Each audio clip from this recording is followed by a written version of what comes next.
all is well with you guys. Hope all is well with you guys. Just thought I'd do a quick live here, and just wanted to talk about a couple of things here. Right, I want to talk about the Shanquelle Robinson situation. Want to briefly talk about the Kyrie Irving situation, and want to deal with the so-called conscious community. Right. So right now, let's do it in this order. Let's start with the uh, unconscious community. I want to say peace and blessings to you guys again. I want to talk about the unconscious community. And I'm not saying all of them, I'm saying a particular group that refers to himself as Sinetta TV, right? Uh, this unconscious channel, just proving that this channel is nothing more than a channel of opportunity. Let me plug my phone up so it won't go dead here. Let me plug it up real quick. All right, there we go. Right, so this unconscious community, let's start with them. Everyone, you guys already know about the situation with Kyrie Irving, with Kanye West, Negroes, Hebrews to Negroes situation, Ron Dalton. We already know. We see the situation with the ADL. You know, we see a lot that's going on. A lot has been going on for the past 6 weeks. You know, the Kanye West really set the storm off, the firestorm about the anti-Semitic discussion. This is not even a discussion, but pointing of the fingers, the ADL, the Nike and the Adidas, the Pumas. It really set things off. And usually when something like that happens, you know, normally I would say the news cycle, it normally lasts about 3 weeks, a 3-week news cycle. But as that hit and as it began to level off, then the Kyrie Irving situation happened. And so that took it even further, right? And so the ADL overplayed their hand with the anti-Semitism stuff, and they showed their true hand was not about Kyrie, it was about the awakening, and they went straight to Ron Dalton, right? And they used that as an opportunity to further go at this awakening, right? To push this black Hebrew Israelite nonsense, because nobody in this awakening referred to themselves as a black Hebrew Israelite. That is nonsense. That was created by the Jewish community as we know them, as well as the church, Christianity. Because if you go and get that book, the Jewish Almanac, 1980, you will see within the Jewish Almanac a lot of the talking points we see that the Christian church has taken over is right inside that book. So I can say emphatically, with confidence, with my research, that the whole playbook, the whole straw man was created by the Jewish community as we know them, and continue to be pushed through the Christian church.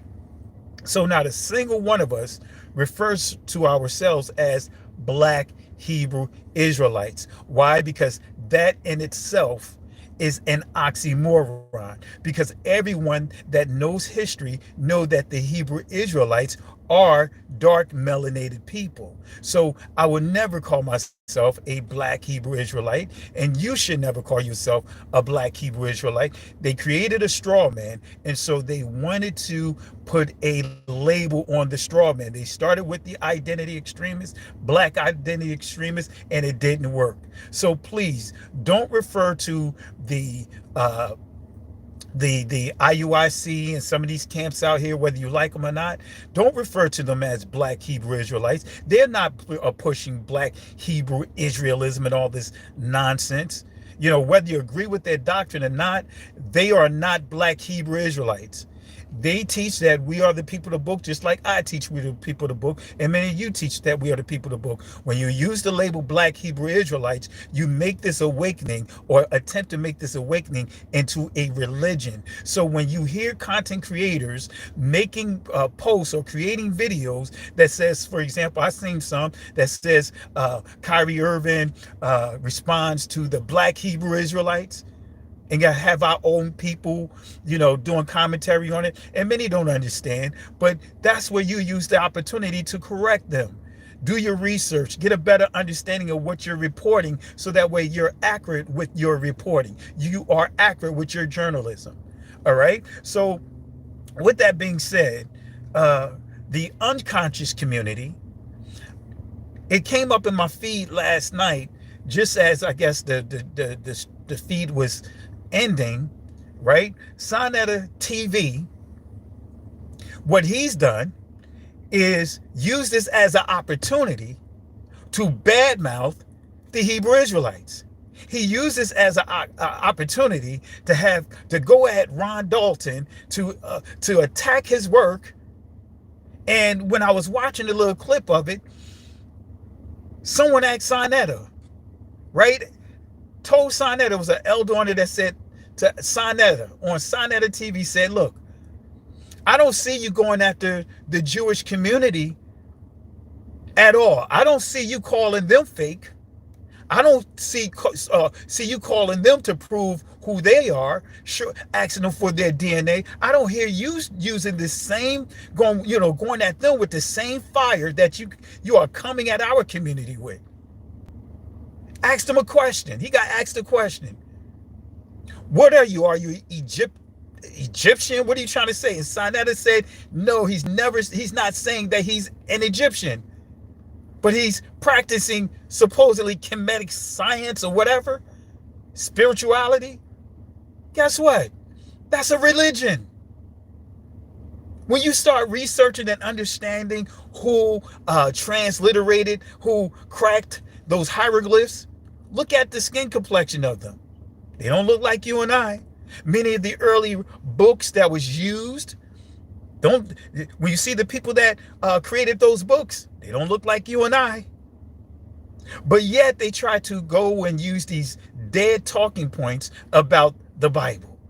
Oh, it's mysticism. It's it's made believe. It's made up, and all this foolishness, right? Stuff that they can't even substantiate. You got Jabari, I guess that's his name, Jabari. He is pushing Kemetic whatever, science or whatever the case may be. So, and I'm not knocking Jabari, but at the same time, conscious or unconscious community, right? If you really want to be truthful about it, Marcus Garvey helped create one of the founders, one of the pillars of the conscious community. And Marcus Garvey wasn't an Egyptologist. Marcus Garvey believed in Christ. He made it clear who he was. See, back in the 60s and 70s, actually go a little further back, you wouldn't see this foolishness. You wouldn't see our own community trying to take advantage of the other just to try to get points. Come on, family. The unconscious community. We're coming up with all kinds of foolishness of, show me on the Bible, show me a slave coming off the slave ship saying that they an Hebrew Israelite. Show me, there were slaves on the slave ships, and you can see it in the slave database that there were slaves that referred to themselves as Jacob, but they didn't land inside this territory. What? See, that tells you that they are liars, they are deceivers, they don't know history, because the same people that landed in the island of the Caribbean islands, guess what? We're the same people. The same people that landed in Jamaica, the same people that landed in Trinidad, the same people that landed in Haiti, the same people that landed in Barbados, the same people that landed in Brazil, the same people that landed in those different territories in South America is the same people that landed in Charleston, South Carolina, that landed in Savannah, Georgia, that landed in Jamestown, Virginia, that landed in Richmond, Virginia, that landed in Louisiana eventually. Don't tell me about my history. And they want to say that, hey, you know what? Show me that a slave came off with saying that they're Hebrew Israelite. That right there tells me that they don't know history at all. At all. I can guarantee you they do their DNA test. They're gonna see Limba in there. They're like one of them. I give them credit.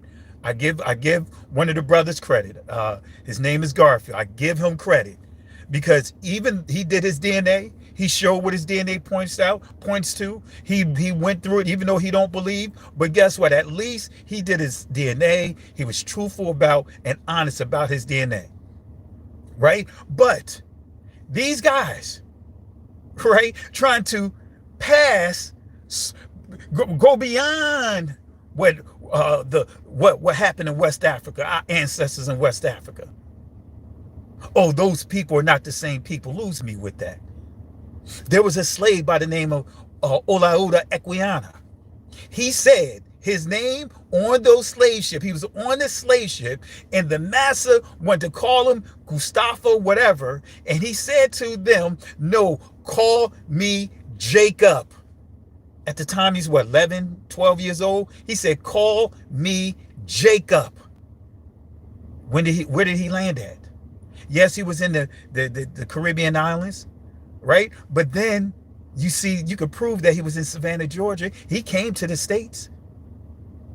But he was on a slave ship saying, call me Jacob. Guess what? When I'm literally doing it right now, I didn't know. I know Carr is my family name, but when I went back and traced my lineage back 4 generations now to my great-great-great-grandfather, my great-great-great-grandfather, right? His last name is Jacob. Oh gosh. His last name is Jacob, and his father's name is Jacob. And I'm not going to default to the delusion or what we've been led to default to. Hey, you know what? Maybe it was a Jewish plantation owner whose last name was Jacob. So we're going to go ahead and assume that your 4th generations being in the past, your great grandfather name was Jacob because it was the slave owner's last name. Nah, come on, family, I ain't buying that. I know Richardson, which is my current last name, the son of Richard, I understand that, but nah, I'm not going to go there. Jacob is the last name of my great, great, great grandfather, right? Who, pretty much in a nutshell, his father's name was Jacob as well. And with that being said, my family, the Carr family, James Wesley Carr was very instrumental in further establishing the first African Baptist church, which was originally called the Ethiopian Church of Christ, which was established in 1773. They made it clear that they were Israelites. They made it clear that they were Israelites. Israelites. You see it all through it, even on the pews. And family, I didn't forget about the road to Savannah. I got some explosive things that I had to clear up and make sure I got clarity on, but I'm going to drop a major nugget. So we got pews that have Hebraic writings on it that I'm going to transliterate 2 of them for the sake of the road to Savannah to prove to you that they're Hebraic writings. We seen on those pews, not just on the pews, throughout the whole church down there. We see Ethiopian writings and symbols. We see Insibiti writings and symbols. We see Hebrew writings and symbols. We see Aramaic writings and symbols all through there. We see the influence of the Igbos all through there. Come on, unconscious community. Y'all can do better than that. You guys can do better than that. So family, don't get caught up with that foolishness. Sonetta said that he is not an Egyptian. So what are you? Show me on those slave ships. Kimmin on those slave ships. Show me some hieroglyphs on those slave ships. Show me some Egyptian hieroglyphs on those slave ships. I challenge anyone from the unconscious community.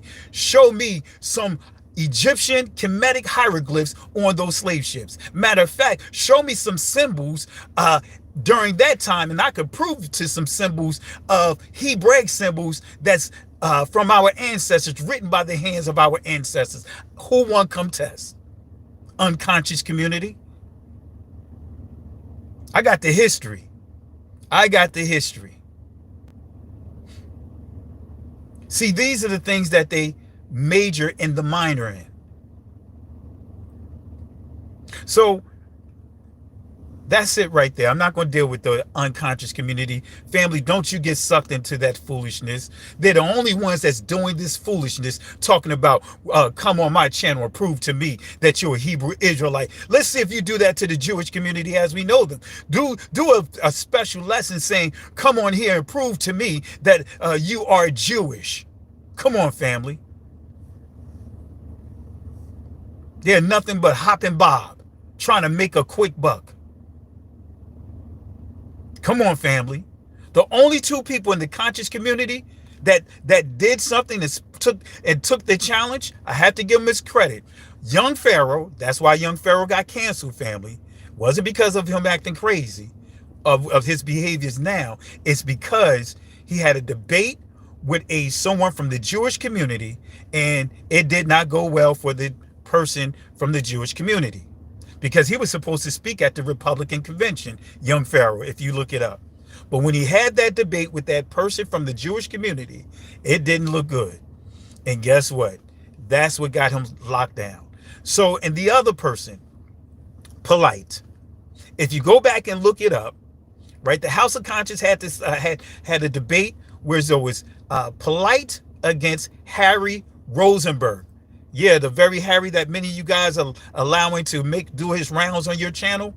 Polite shut down Harry Rosenberg. And Polite made it clear. He said, you know what, even though I don't rock, with the Hebrew Israelite stuff, but I'm going to defend my Hebrew Israelite brothers, because I'm not going to sit here and let someone else take their identity, take our identity. And Polite, look it up. I'll see if I can find it. Polite mopped the floor with Harry Rosenberg. Look it up. Look it up. Those are the only two people. And you already know what's happening with Polite. His legal things with, things that he did to a minor, allegedly, that he's on trial about, right? So this is coming out of the conscious community. The conscious community.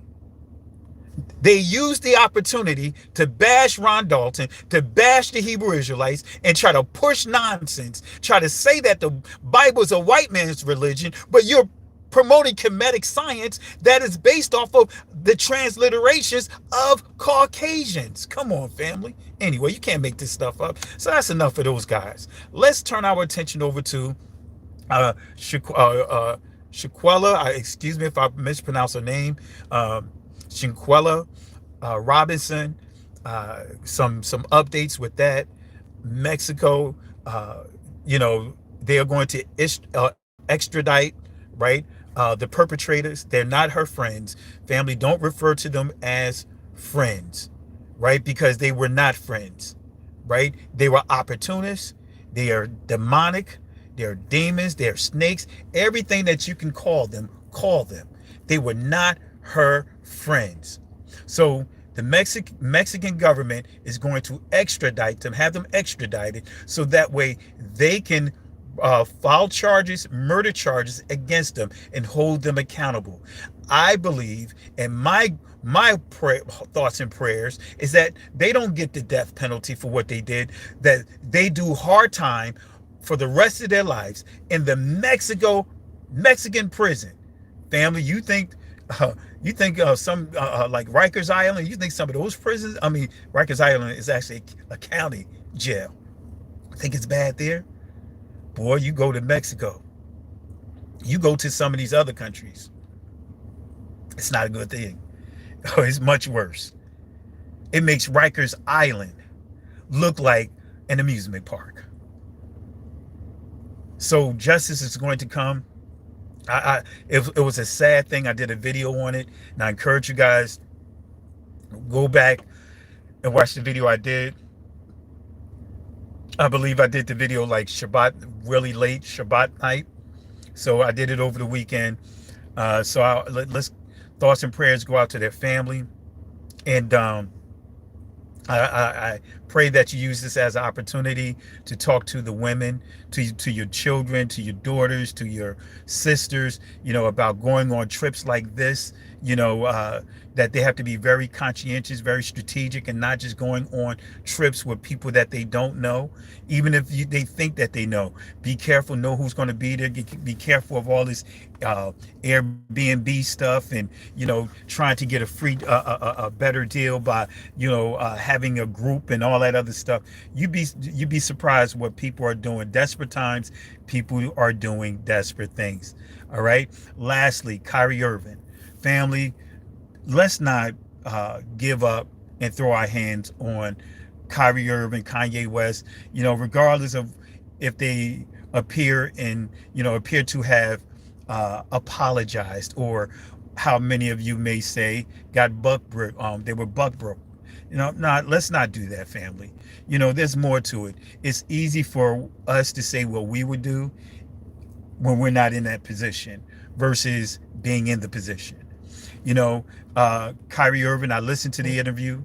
If you listen to his last interview, he was very strategic. He was very selective. He made it clear that he didn't want to talk about the situation, didn't take the bait, but he made it clear. If you listen to him, he mentioned his legal team. So this is not going away. There's some legal accountability that's getting ready to happen, but he can't show everything. He can't put his whole hand out there. There's some legal ramifications, some things that the New Jersey Nets is going to be held accountable for. There's some things that the ADL is going to be held accountable for. There's going to be a lot of people that's going to be held accountable for the things that they push out there. And I believe even with the thing with Kanye West, it's not over. There's some legal ramifications when you put this type of slander out into the public. I believe that even with, and I hope and pray with Ron Dalton, I pray that he get legal representation and start off by suing the Rolling Stones, because the Rolling Stones put a lot of, actually the whole article is false. They pushed the narrative. They pushed a narrative that echoed the sentiments that you see on what is called the Southern Poverty Law Firm website, as well as the ADL, about the so-called Black Hebrew Israelites, filled with a bunch of lies, starting with what they stated that Ron Dalton said that the whatchamacallit, the Holocaust didn't exist. That's not nowhere inside his book or movie. And I had to go back and watch that 3.5-hour movie again several times just to make sure I didn't miss anything. Said that he's promoting Hitler. He did not promote Hitler. In the movie, he gave two references, two sources, right, about quotes from Hitler. One that's from the Time Life magazine series on Nazi, right? And I shared that inside the video. Then the other one, quite honestly, I would not have used it as a source, because there was no source that was actually given to confirm those words were from Hitler. But that's still not anti-Semitic. All it was saying was that we are the people. We are the most highest people, basically, in a nutshell. That's what it was saying. But I would not have used the source from, because you could not verify it. But in a nutshell, he did not. That is not anti-Semitic. That's not anti-Semitism to say that we are the people of the book. But according to the legal definition of anti-Semitism, that's a whole nother story. So I hope you do bring charges. I hope you do handle this in the legal court. Don't handle it in a debate. Debate is off the table. Deliberate. Deliberate in the courtroom. Take your book, take your material, and you go to the courtroom and deliberate your claim, deliberate your stance in front of the court of law instead of the court of public opinion. So, Kyrie Irving, yes, legal charges is coming out of this. I mean, lawsuits rather is coming out of this. I believe it's going to be more. This is not going to be the end of it. I believe what's going to happen is that there's going to be some settlements. He's going to get his money that the New Jersey Nets withheld, right? Had him out for what, 7 or 8 games. Going to get that money back. All right, family. But just want to give you an update, family. Let's not be so hard on these guys. Kyrie Irving is 30 years old. I know he's not 19, 20, but he's 30 years old, right? He served a purpose. Kanye served a purpose through the Most High to take this discussion and push it further. I have people reaching out to me because of the controversy. They went and watched the movie, and guess what? They reached out to me. Say, hey, can you explain to me? I want to talk to you about what I saw inside this presentation, this movie. Use it as an opportunity for discussion, not destroying. The conscious community is using this as an opportunity of destruction versus using this as an opportunity of discussion and coming together. So with that being said, family, gotta go. Appreciate you guys. Have a great remainder of the day. Shalom.